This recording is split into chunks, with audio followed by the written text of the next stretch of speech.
अग्नि यज्ञ, देव यज्ञ और ब्रह्म यज्ञ आदि का वर्णन भगवान शिव के द्वारा सातों वारों का निर्माण तथा उनमें देवाराधन से विभिन्न प्रकार के फलों की प्राप्ति का कथन। ऋषियों ने कहा, प्रभु, अग्नि यज्ञ, देव यज्ञ, ब्रह्म यज्ञ, गुरु पूजा तथा ब्रह्म तृप्ति का हमारे समक्ष क्रमशः वर्णन कीजिए। सूत जी बोले, महर्षियों, गृहस्थ पुरुष अग्नि में सायंकाल और प्रातः काल जो चावल आदि द्रव्य की आहुति देता है उसी को अग्नि यज्ञ कहते हैं। जो ब्रह्मचर्य आश्रम में स्थित है उन ब्रह्मचारियों के लिए समिधा का आदन ही अग्नि यज्ञ है। वे समिधा का ही अग्नि में हवन करें। ब्राह्मणों और ब्रह्मचर्य आश्रम में निवास करने वाले द्विजों का जब तक विवाह न हो जाए और वे औपासनाग्निक प्रतिष्ठा न कर लें, जब तक उनके लिए अग्नि में समिधा की आहुति, व्रत आदि का पालन तथा विशेष यजन आदि ही कर्तव्य है। यही उनके लिए अग्नि यज्ञ है।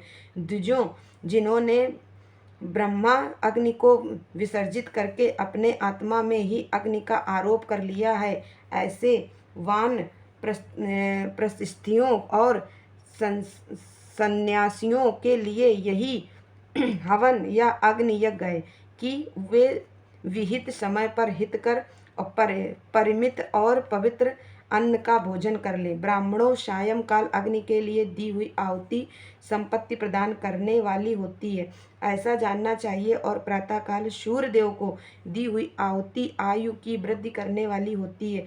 यह बात अच्छी तरह समझ लेनी चाहिए। दिन में अग्निदेव सूर्य में ही प्रविष्ट हो जाते हैं, अतः प्रातःकाल सूर्य को दी हुई आहुति भी अग्नि यज्ञ के ही अंतर्गत है। इस प्रकार यह अग्नि यज्ञ का वर्णन किया गया है। इंद्र आदि समस्त देवताओं के उद्देश्य से अग्नि में जो आहुति दी जाती है उसे देव यज्ञ समझना चाहिए। स्थाली पाक आदि यज्ञों को देव यज्ञ ही मानना चाहिए। लौकिक अग्नि में प्रतिष्ठित जो चूड़ाकरण आदि संस्कार निमित्तिक हवन कर्म हैं उन्हें भी देव यज्ञ के ही अंतर्गत जानना चाहिए। अब ब्रह्मा यज्ञ का वर्णन करो। द्विज को चाहिए कि वह देवताओं की तृप्ति के लिए निरंतर ब्रह्म यज्ञ करें। वेदों का जो नित्य अध्ययन या स्वाध्याय होता है उसी को ब्रह्मा यज्ञ कहा गया है। प्रातः नित्य कर्म के अंतर्गत सायंकाल तक ब्रह्मा यज्ञ किया जा सकता है, उसके बाद रात में इसका विधान नहीं है। अग्नि के बिना देव यज्ञ कैसे संपन्न होता है, इसे तुम लोग श्रद्धा से और आदर पूर्वक सुनो। सृष्टि के आरंभ में सर्वज्ञ, दयालु और सर्वसमर्थ महादेव जी ने समस्त लोकों के उपकार के लिए वारों की कल्पना की है। वे भगवान शिव संसार रूपी रोग को दूर करने के लिए वैद्य हैं, सबके ज्ञाता तथा समस्त औषधों के भी औषध हैं। उन भगवान ने पहले अपने वार की कल्पना की जो आरोग्य प्रदान करने वाला है, तत्पश्चात अपनी माया शक्ति का वार बनाया जो संपत्ति प्रदान करने वाला है। जन्म काल में दुर्गति ग्रस्त बालक की रक्षा के लिए उन्होंने कुमार के वार की कल्पना की। तत्पश्चात सर्व समर्थ महादेव जी ने आलस्य और पाप की निवृत्ति तथा समस्त लोकों का हित करने की इच्छा से लोक रक्षक भगवान विष्णु का वार बनाया। इसके बाद सबके स्वामी भगवान शिव ने पुष्टि और रक्षा के लिए आयुकर्ता त्रिलोक स्रष्टा परमेष्ठी ब्रह्मा का आयुष्कारक वार बनाया, जिससे संपूर्ण जगत के आयुष्य की सिद्धि हो सके। इसके बाद तीनों लोकों की वृद्धि के लिए पहले पुण्य पाप की रचना हो जाने पर उनके करने वाले लोगों को शुभाशुभ फल देने के लिए भगवान शिव ने इंद्र और यम के वारों का निर्माण किया। ये दोनों वार क्रमशः भोग देने वाले तथा लोगों के मृत्यु भय को दूर करने वाले हैं। इसके बाद सूर्य आदि 7 ग्रहों को जो अपने ही स्वरूप भूत तथा प्राणियों के लिए सुख दुख के सूचक हैं, भगवान शिव ने उपर्युक्त 7 वारों का स्वामी निश्चित किया है।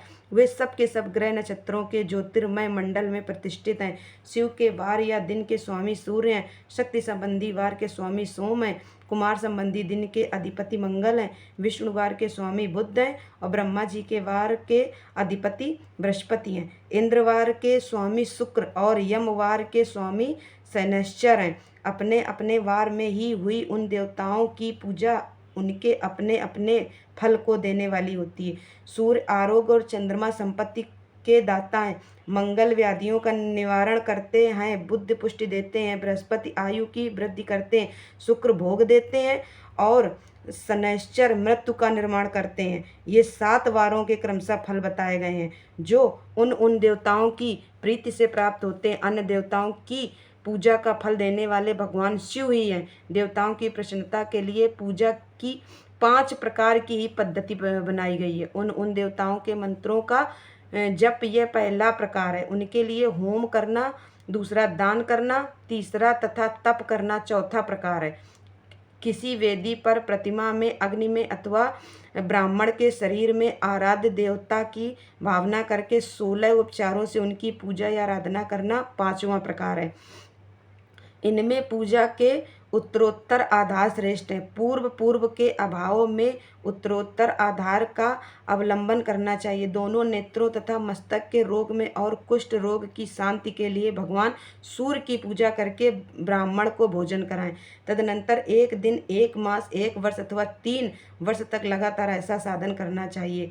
इससे यदि प्रबल प्रारब्ध का निर्माण हो जाए तो रोग एवं जरा आदि रोगों का नाश हो जाता है। इष्ट देव के नाम मंत्रों का जप आदि साधन वार आदि के अनुसार फल देते हैं। रविवार को सूर्य देव के लिए, अन्य देवताओं के लिए तथा ब्राह्मणों के लिए विशिष्ट वस्तु अर्पित करें। यह साधन विशिष्ट फल देने वाला होता है तथा इसके द्वारा विशेष रूप से पापों की शांति होती है। सोमवार को विद्वान पुरुष संपत्ति की प्राप्ति के लिए लक्ष्मी आदि की पूजा करे तथा सपत्नीक ब्राह्मणों को घृत पक्व अन्न का भोजन कराएं। मंगलवार को रोगों की शांति के लिए काली आदि की पूजा करें तथा उड़द, मूंग एवं अरहर की दाल आदि से युक्त अन्य ब्राह्मणों को भोजन कराएं।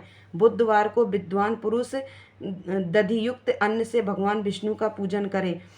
ऐसा करने से सदा पुत्र, मित्र और कलत्र आदि की पुष्टि होती है। जो दीर्घायु होने की इच्छा रखता हो वह गुरुवार को देवताओं की पुष्टि के लिए वस्त्र, यज्ञोपवीत तथा घृत मिश्रित खीर से यजन पूजन करे। भोगों की प्राप्ति के लिए शुक्रवार को एकाग्रचित होकर देवताओं का पूजन करें और ब्राह्मणों की तृप्ति के लिए षड्रस युक्त अन्न दें। इसी प्रकार स्त्रियों की प्रसन्नता के लिए सुंदर वस्त्र आदि का विधान करें।